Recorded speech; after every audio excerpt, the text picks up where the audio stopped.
Hello, survivors. This is your girl, Abby Ayola Williams, and you're now listening to How to Survive Society. How to Survive Society is a weekly podcast that features survivors. These are people that have been through the ringers in life. They've been through hell and back, but they choose to stay positive. They choose to win. They choose to thrive, and they choose to survive. So let's get right into it.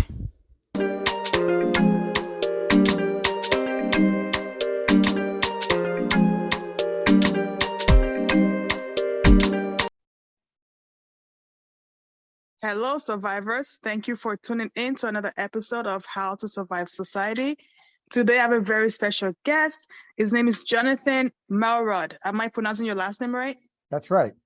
Perfect. So I'm going to get Johnathan to introduce himself and tell us about the stories of how I call him a radical, but of course, in a good way, because, you have to be a radical to steer change in your society and community. So, Johnathan, please introduce yourself. All right. Well, I appreciate your introduction. And my name is Johnathan Melrod, and I'm author of a new book entitled Fighting Times, Organizing on the Front Lines of the Class War. And I wanted to just start off by reading a short paragraph from the introduction, because I think it's so very apropos to the title of your podcast. Yes, go ahead. Yes, I wasn't looking forward to the call, but it felt inevitable. Just the day before, I'd undergone an emergency scan to ascertain the cause of the incessant nagging pain in my abdomen. Most days, I reported to work at Rock River Music in San Francisco, but found myself resting my head on my desk for hours, overcome by debilitating pain and nausea. Though I knew the phone would ring, the piercing sound triggered a visceral reaction. Hello, Johnathan. Dr. Abel here. Good morning, Dr. Abel. I guess you have news. I do, Johnathan, but it's not what we hoped. The scans indicate a tumor on the tail of your pancreas. It appears malignant. We need to immediately get you into surgery. This is quite serious, but we'll do our best. Do our best? That didn't seem very reassuring. The reason I start off with pancreatic cancer is because that pancreatic cancer was traced by the surgeon directly to the toxic chemicals I had been forced to work with in industry. The first was a pit of trichloroethylene, which had a big skull and crossbones on the side of the 100-pound barrel of it, 100-gallon barrel of it. And it dropped particulates into the vat that I was asked to sweep out. And I said, well, where's my respirator? Where's my protective clothing? No, we don't believe in that. That's for sissies. So, being new on the job, I had to do it. Then many years later, when I was in the auto factory, I had direct exposure to trichloroethylene there as well. And that's one of the two chemicals that the surgeon identified as having caused my cancer. The other was tanning solvents from when I worked in a tannery. So a lot of my struggle was to beat pancreatic cancer because I was given only 6 months to a year to survive. Really, I was handed a death sentence. But I told the surgeon that I had a 7-year-old and a 10-year-old, and I wasn't about to leave them without a father. And he said, well, Mr. Melrod, all I can tell you is my advice is to put your affairs in order. And I thought to myself, I'm just not going to succumb to this illness. And I don't want to get into that full discussion today, but that's what prompted me to start writing this book, because my kids were befuddled and confused. They said, Dad, why did you go to college and then go to work in factories that were so dangerous they're now killing you. And I thought to myself, if in fact I didn't live much longer, I needed to write as much as I could so they understood why I felt I had to do that. It was worth me working under those conditions. So what made you work under those conditions? Right, exactly. Well, this goes back even further, but as a young kid, I grew up in Washington, D.C. in the 1950s. And D.C. in the 1950s was like being in an apartheid-like country.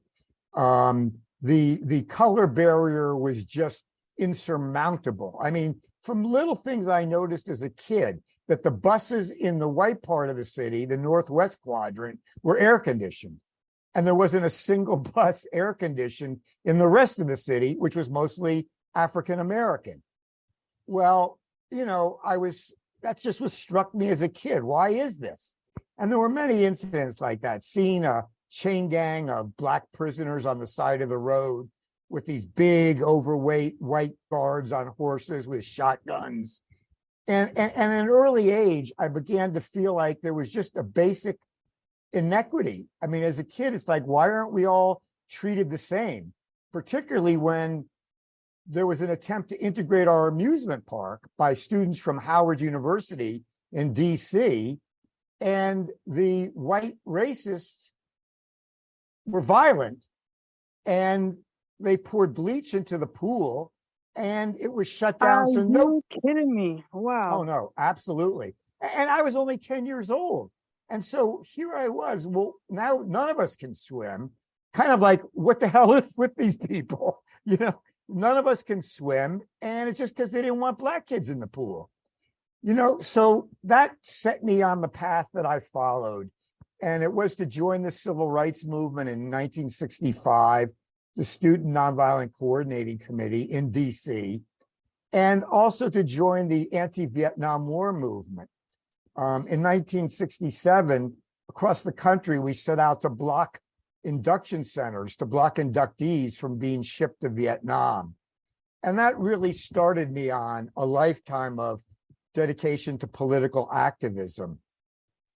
So because I know being an activist, it takes a lot of courage, right? So what gives you that courage to be like, you know what, I want change and I'm going to go do it? Because a lot of people want changes, but they just don't know where to start or even how to start. So how does somebody that wants to be a change maker, an activist, how did they even start to even get that courage and to even start? That also is a very good question, because one of the things I have to say, it wasn't just me. I grew up in a generation where we really thought the world was ours to change in the 60s and 70s, all the way from hippies with tie-dye, you know, to those of us who were more militant. We went on strike. Black students were demanding ethnic studies, and more Black students be allowed to enter the university, be admitted to the university. I mean, it was crazy. There were 500 Black students out of 30,000 students, and there had never been more than 500. And so the white students that were in Students for a Democratic Society joined the Black students, and we shut the university down to demand that these programs and demands of the Black students be implemented. And the only way they could get the university back open, and keep in mind, 10,000 students marched on the Capitol one night. Wow. That means that white students, thousands and thousands of them, were willing to risk their education to support Black students. So when I hear now that the Governor DeSantis of Florida doesn't want, quote, critical race theory taught, you know, he's trying to block the history that we tried to create and change. But it's history, and it's going to come out one way or the other. But, you know, courage, you know, you don't start out with that much courage, I guess. But we were very close to the Panther Party in Chicago, Illinois. where Chairman Fred Hampton was the leader. And he was just a phenomenal leader, which is why the FBI set him up to be assassinated. Many people may have seen the movie recently. But, when Chairman Fred used to speak on campus, he really challenged us radical students to go further. He said, if you really want to get racism, if you really want to achieve equality, fairness for all people, you got to be willing to make a revolution, to change capitalism. And he convinced me. And I walked out of the room and saying, I believe what he says. And he was murdered not much long after that. And I really got put to the test of courage when we got a call from the Chicago chapter of the Black Panther Party, and they said they were going to send up a speaker to Madison, and they needed a bodyguard. And I was chosen to be the bodyguard. And that required me with a shotgun in the back trunk of the car. And I went out to the airport and I picked up three guys who were in the party, and they loaded up their handguns, because these were times when, the government wanted to get rid of the Black Panther Party. And I'll admit, I was nervous. I was driving 35 on the dot and went into the university and stood next to the deputy defense minister of the Chicago chapter, Calvin, and just to deter any would-be, agents or assassins. And at the time, I said to myself, this isn't what I want to be doing, but it's what I feel I have to do. I can't, if these Black activists are struggling and endangering themselves, how can I sit by and just sort of live off of being a privileged white student? And that's what took me in the direction of really committing myself fully to the struggle to change society in a real programmatic and systemic way.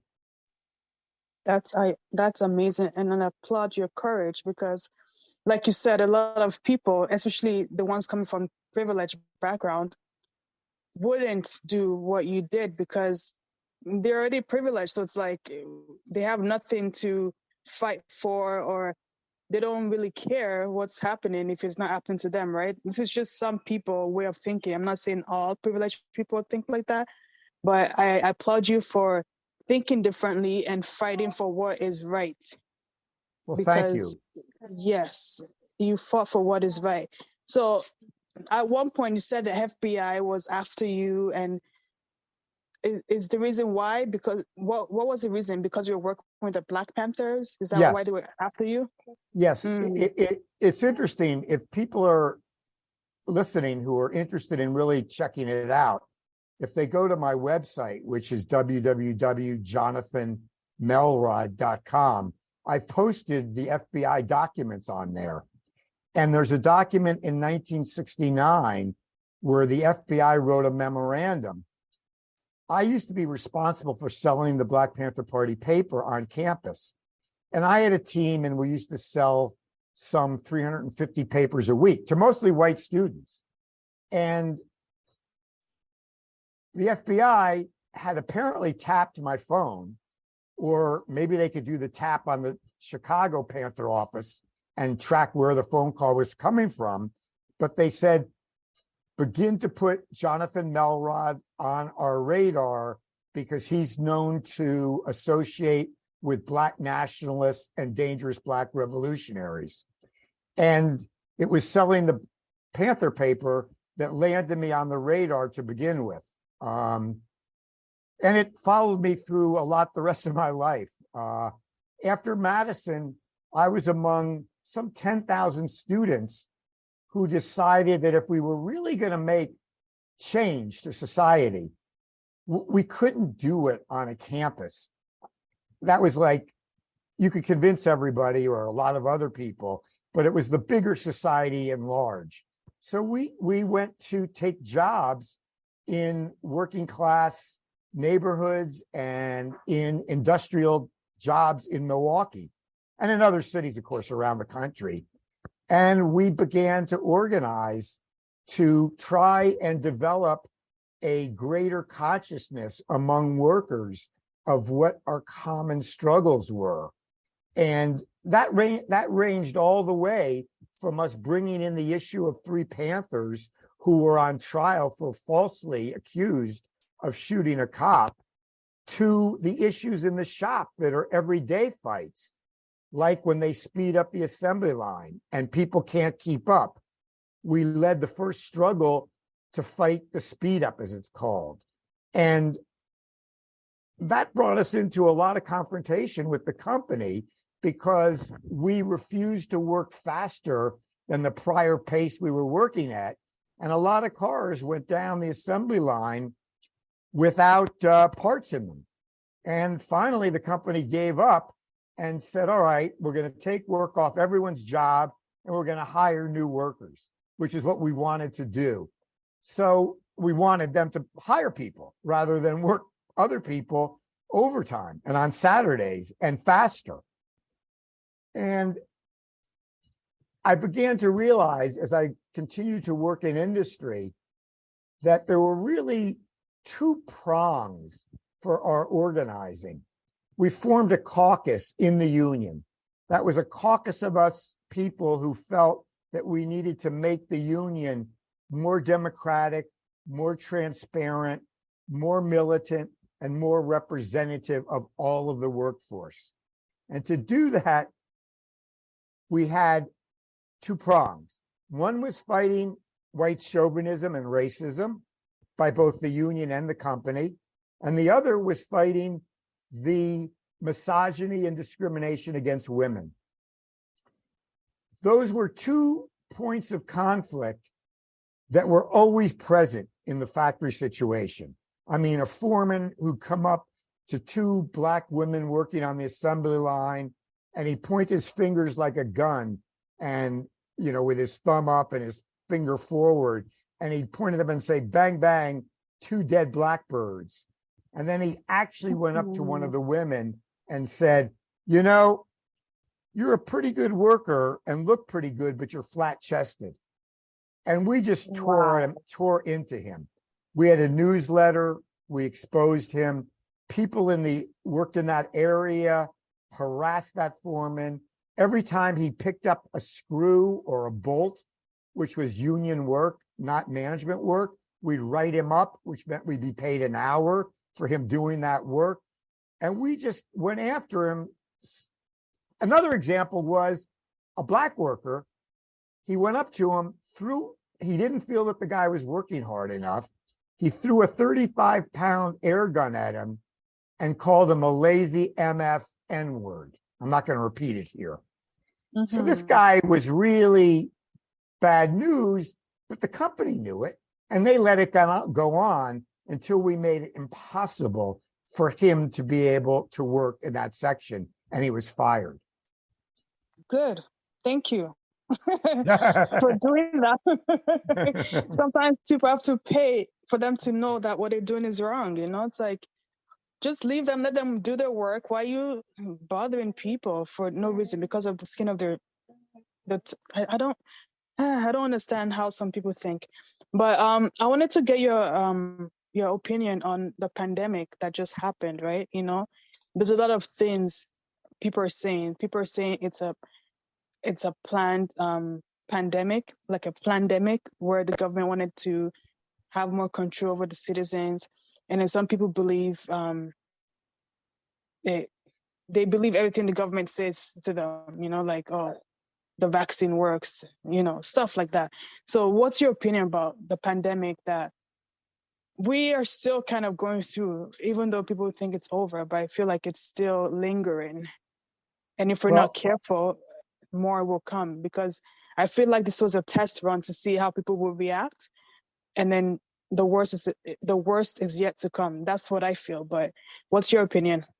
Well, that may or may, I mean, I think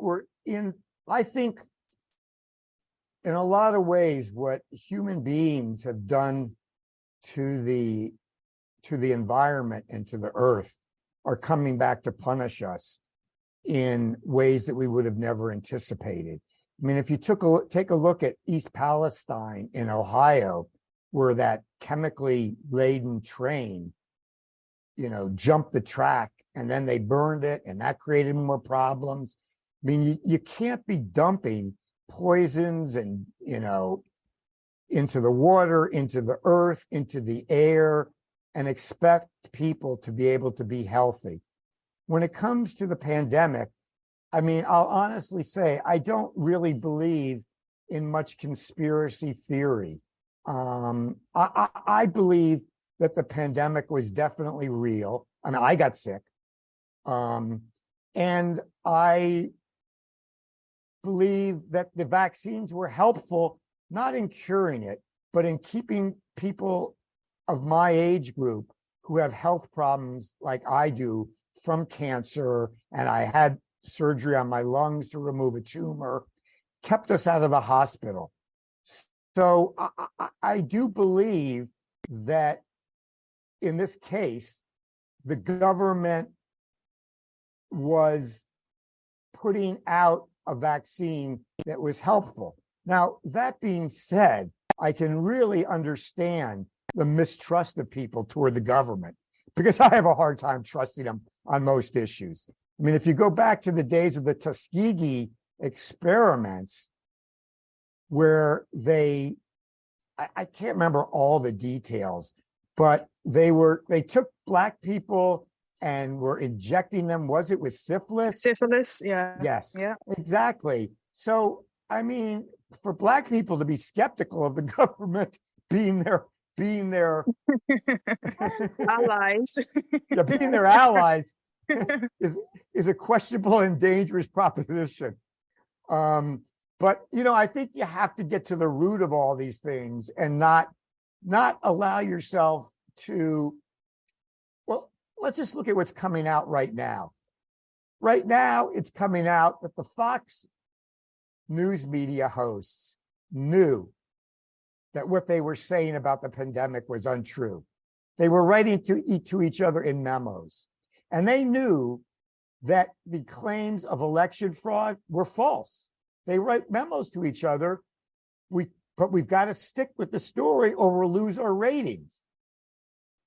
That's just criminal that they would do that to keep their coffers filled at the expense of people's health, at the expense of people's democratic rights. I mean, look at what they've done.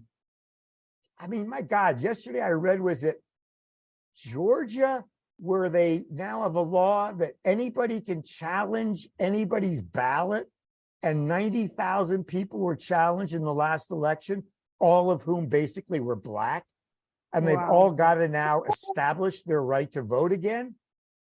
We were fighting over that in 1965.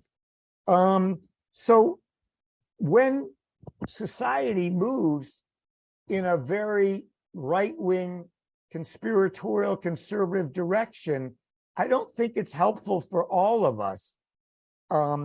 Although I do say to you that I understand why people don't have that trust. I mean, look at what the mess up the government did in Ohio, not coming in early enough, not taking aggressive measures enough, not recognizing that it was a total national disaster that was jeopardizing people's lives, who will probably be sick for more than one generation because of the toxins that went into the air and the water. Oh my gosh. Just like Flint, Michigan, the same thing. So true. Yeah. So true. And that was that's another example of institutional racism. People can not want to admit it, but Flint's an all-Black town almost. It's an impoverished town because the auto industry deindustrialized and left a once middle-class, working-class town, in shambles. And when the water went bad, it was because the state diverted water somewhere else, and they didn't care about Flint. And they didn't pay attention to the warnings of what was going to happen to the residents of Flint. I don't think they've gotten the lead out of the pipes that go directly to people's homes yet. They may have on the main water system, but it's still a problem. And these things just, they've become institutionalized in our society in a way that they become accepted or they become part of the status quo. And that's why people like yourself who make the effort to do these educational podcasts that go out into the community are so very, very important, because it's a source of real news, interviewing real people who've been involved in real struggles to change things. So that's why I was very excited when you invited me to be on. Thank you. I appreciate that. So before we go, do you feel like that you've accomplished what you set out to accomplish, being a radical political and revolutionary activist? Well, I wish I had accomplished more. And I certainly didn't think we'd be going backwards at this point in my life, taking away people's right to vote, taking away food stamps they announced today that had brought 12 million people out of poverty. I didn't think things would go backwards like that. But I can say this to you. I've been really excited. My book isn't just a book, it's become an organizing tool. The young people who read it, I now work with young organizers at Starbucks, at Amazon, at Trader Joe's, at Apple, a lot of these places that new young activists are coming forward. And they are our hope. They tell me they're inspired by the book. They recommend the book to their friends. I just got an email that in North Carolina, a group of 30 people all had bought copies of the book, Fighting Times, organizing on the front lines of the class struggle, and we're reading it together and figuring out how they can make changes where they work. So that inspires me that at least the contribution I made will carry on through the book and through my children and through young people today that are determined to make the world better, or it'll become extinct. I mean, we're really facing our first totally existential crises. Will we survive the environment, the climate crisis we've created? Thank you so much, Johnathan, for that. And yes, so where can people get your book? You say your website.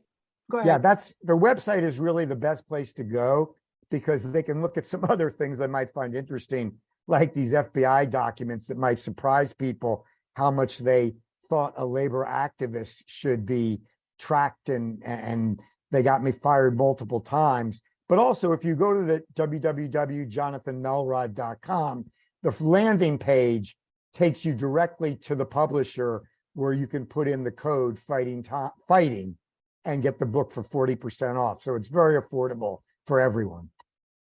Thank you so much, Johnathan, and have a lovely day. Well, thank you, Abby, so much. We'll talk soon.